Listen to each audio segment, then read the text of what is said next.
Assalamualaikum warahmatullahi taala wabarakatuh and hello.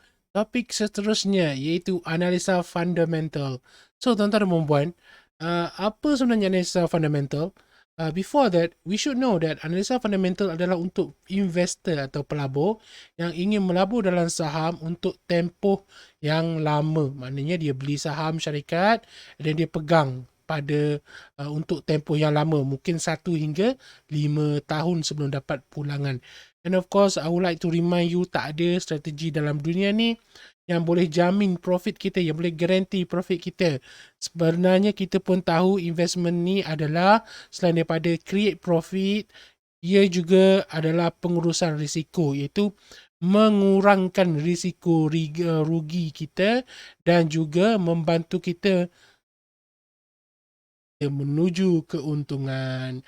Alright, terus kepada analisa fundamental. Apa sebenarnya tuan-tuan dan puan analisa fundamental ni? Okay, analisa fundamental actually adalah satu analisa ataupun kajian terhadap dua benda, dua elemen, dua perkara, iaitu kekuatan kewangan dan potensi perniagaan itu berkembang. In other words, kita nak tengok kekuatan kewangan, iaitu company tu ada duit ke tidak, untung ke tidak dan sebagainya. Seterusnya, tengok kepada potensi perniagaan itu berkembang. Ada masa depan ke tidak, senang cerita. Kalau company tak ada masa depan, janganlah labur. Nanti gelap masa depan kita. Alright. So, bila kita nak buat analisa fundamental, apa benda yang perlu kita lakukan? Kita kena kaji, tuan-tuan dan puan-puan, 3 kriteria. Yang kriteria yang pertama ialah model perniagaan ataupun business model. Kriteria kedua iaitu pengurusan ataupun management. Kriteria ketiga iaitu nilai versus harga ataupun valuation versus price. Kriteria pertama iaitu model perniagaan ni actually ialah kita nak tahu company tu buat apa sebenarnya. Bisnes apa, construction ke, manufacturing ke, company pharmaceutical ke, company investment holdings ke dan sebagainya lah. Kita kena tahu. And then of course kriteria kedua itu management. Kita nak kenal pasti dia punya management. Ketiga, nilai versus harga ataupun valuation versus price. Actually ini adalah kata kriteria ketiga untuk kita buat kiraan nak tengok berbaloi ke tidak kita melabur dalam saham tersebut. Of course, melabur dalam syarikat tersebut lah, senang cerita. Alright. Kita tengok pada kriteria pertama, business model. Of course, bagi yang Muslim, saya minta pilih yang patuh syariah saja. Dan yang kedua, of course, kita boleh target industri apa yang kita nak. Syarikat apa yang kita nak. Syarikat teknologi ke, construction ke, plantation ke dan sebagainya. Kita boleh fokus, kita boleh tapis awal-awal. And then daripada situ kita boleh tahu, kita boleh kenal pasti jenis bisnes apa syarikat tu buat. Syarikat tu dia, orang kata kita faham ke tidak bisnes dia.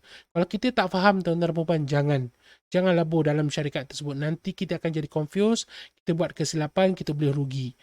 Seterusnya, bila kita dah faham bisnes apa dia buat, macam mana dia buat untung, macam mana dia buat kerja dan sebagainya, kita boleh nampak berapa lama lagi company tu boleh bertahan. Kita tak nak melabur dalam saham yang 2-3 tahun lagi akan bungkus. So, tuan-tuan dan puan-puan, jangan. Alright, itu untuk kriteria pertama, itu business model. Seterusnya kita buat kajian terhadap management. Bila sebut tentang management, tuan-tuan dan puan-puan, kita tahu ada dua kategori yang perlu kita kenal pasti, iaitu majority shareholder dan seterusnya latar belakang pengurusan. Majority shareholder ni senang cerita pemegang saham terbesar dalam syarikat tersebut. Syarikat yang tersenarai di Bursa Malaysia ataupun mana-mana pasaran saham lah. Tak kisah seperti IDX, Indonesian Exchange maupun Singapore Exchange.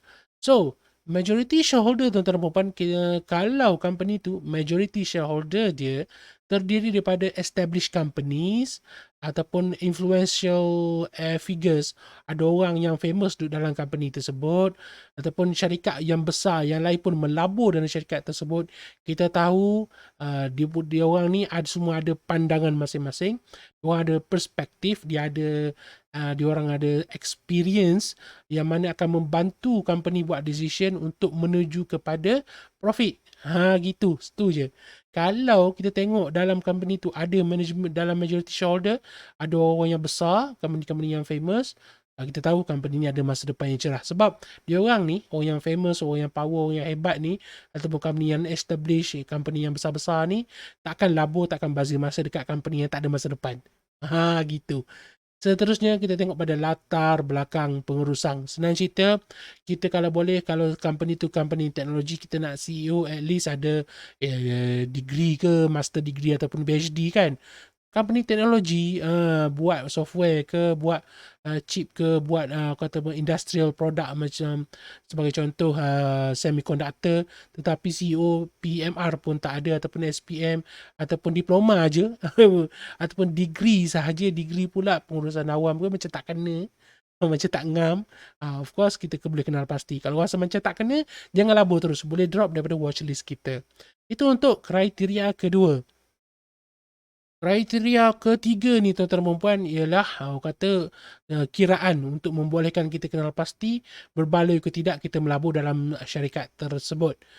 Ada 5 elemen dalam valuation versus price ni. Yang pertama, revenue dia naik ke turun.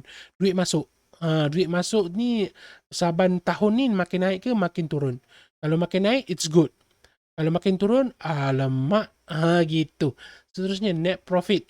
Net profit adalah untung bersih.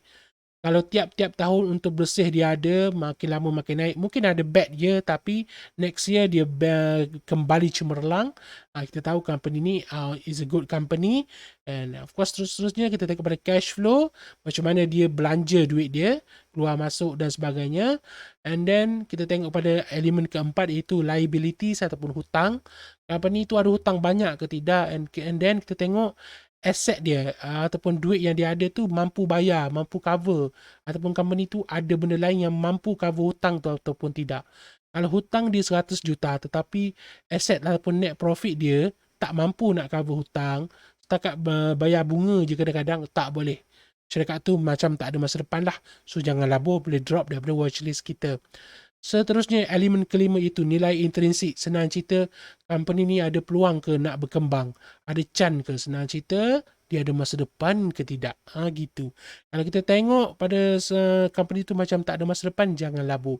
Sebagai contoh, pada zaman sekarang, semua benda dekat smartphone, semua benda dekat iPad, semua benda dekat laptop.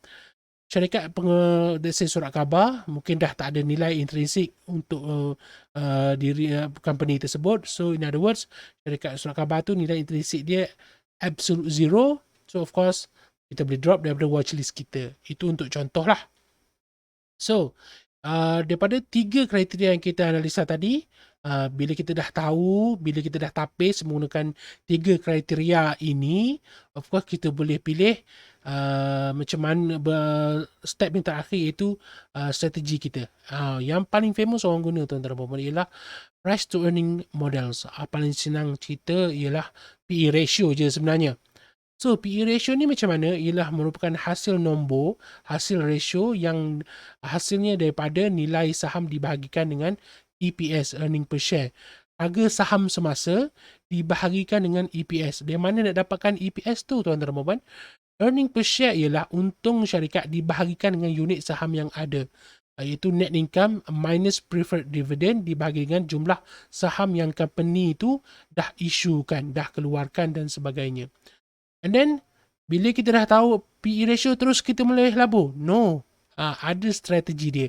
Ada step-step yang perlu kita buat. Yang pertama, strategi PE ratio step yang pertama, kita kena kenal pasti industri yang sama, and then kita bandingkan dengan saham-saham yang lain ataupun syarikat-syarikat yang lain. Sebagai contoh tuan-tuan dan puan, kita lepas kita buat analisa kenal pasti pada 3 kriteria, kita nampak Sanderby Plantation sebagai contoh.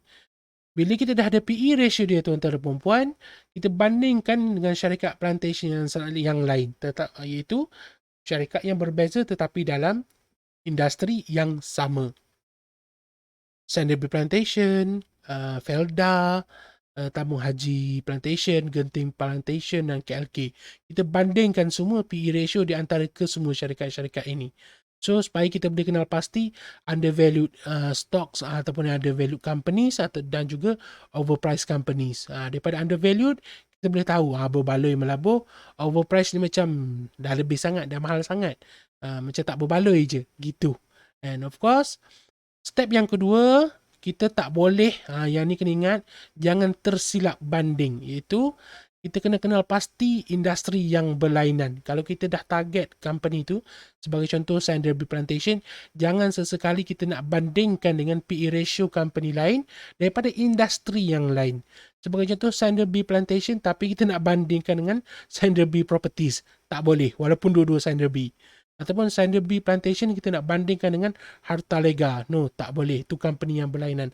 Ataupun Sanderby Plantation dibandingkan PE ratio dia dengan Telekom. Itu syarikat telekomunikasi dan sebagainya. Tak boleh. Okay. And then step ketiga, kita upgrade kita punya strategi ialah kita masuk, kita kenal pasti satu lagi ratio itu dikenali sebagai PEG ratio, iaitu price earning growth ratio, yang mana dia faktorkan perkembangan, faktor growth tu dalam dia punya ratio. Jadi and then daripada situ kita boleh bandingkan dengan company yang berlainan dalam industri yang sama. So kita bandingkan, kita ambil paling rendah ataupun yang tengah-tengah, yang sedang-sedang sahaja untuk kita kata apa, pilih ataupun letak dalam watchlist kita untuk kita labur dan sebagainya. Alright, PEG ratio, P ratio semua dah clear. Saya harap membantu. Tapi kalau rasa confused macam mana tuan-tuan dan puan? Macam dah explain PE ratio, nilai saham dibahagikan dengan EPS. Pening nak kira. Ada cara senang, iaitu of course kita boleh pergi kata apa dekat kita punya iTrade, dekat CGS CIMB iTrade. Let's say kita dah cari company Sanderby Plantation. Ni Sime Plan, kita klik je kanan. Klik fundamental Thomson Reuters ni, dia akan keluar kepada satu page yang baru. So dekat sini kita boleh tengoklah little bit of background, security name dan sebagainya. So di dekat di dekat sektor dekat sektor apa dan sebagainya. Ini kita boleh tengok sektor type, plantation, Sanderby Plantation dan sebagainya lah. Jumlah saham, yang total share issues dan sebagainya. And then paling senang, klik belah kanan, kita akan nampak ni dia punya management. CEO dia siapa, CFO dia siapa, Renaka Ramachandran sebagai CFO, COO dia dan juga CEO Upstream Indonesia Adiwira Abdul Razak, CRO dia Gajani dan sebagainya. Ni background management. Of course, for more details untuk tahu dia orang ni macam mana, kita boleh google nama satu-satu. Sekarang ni kebanyakan semua dah ada LinkedIn, don't worry. Now, yang bab valuation versus price tadi, yang kita macam pening nak kira, klik je kat sini financial reports, semua dah ada, balance sheet, cash flow, income statement, ratio. Sini pun kita dah boleh tengok cash flow dia macam mana. Kita boleh tengok net income ataupun sebagainya. Boleh tengok kat sini semua dah ada. So kat sini paling senang tuan-tuan dan puan, paling senang pergi kat income statement. Total revenue kita boleh tengok daripada tahun 2018 14,368, 2019 turun sikit 12, dan 13 naik balik, 2020, 2021, 18 naik balik, 2022, 2021 naik balik. So of course kita tengok sini dia punya total revenue makin tinggi. Tu dia duit masuk lah. Of course kita nak tengok dia punya net income dan sebagainya, boleh tengok dekat sini. Net income ialah berbanding pada 2018 iaitu 1885, 1 bilion something, dan itu kepada 274, macam kurang je sikit. Mungkin ni 2019 ada kaitan dengan COVID dan sebagainya. 2020 nampak ada peningkatan, of course lah, peningkatan lah berbanding kata 2019 yang turun sikit tu. Dan naik balik 2493, and then terus naik kepada 2683. Dia punya net income dan sebagainya. Of course, tu untuk net income. Dan seterusnya pada ratio lah. Paling laju, nak kita semua kita kalau boleh semua nak laju kan. Kat sini dah ada dia punya ratio, tuan-tuan dan puan. Ada earning per share, normalized revenue per share. Tapi straight terus kepada valuation. Kita cari PE normalized. Gini. PE normalized most recent fiscal year, kita tengok 26851 bagi 2020, 2021 12.509, bagi 2022 13.127. Okay, take note all this number dan kita bandingkan dengan company-company yang lain. Daripada situ kita boleh tengok yang mana overpriced, mana of course undervalued. And then of course kita boleh kenal pasti yang mana berbaloi, yang mana tak berbaloi. Semudah itu sahaja. Alright.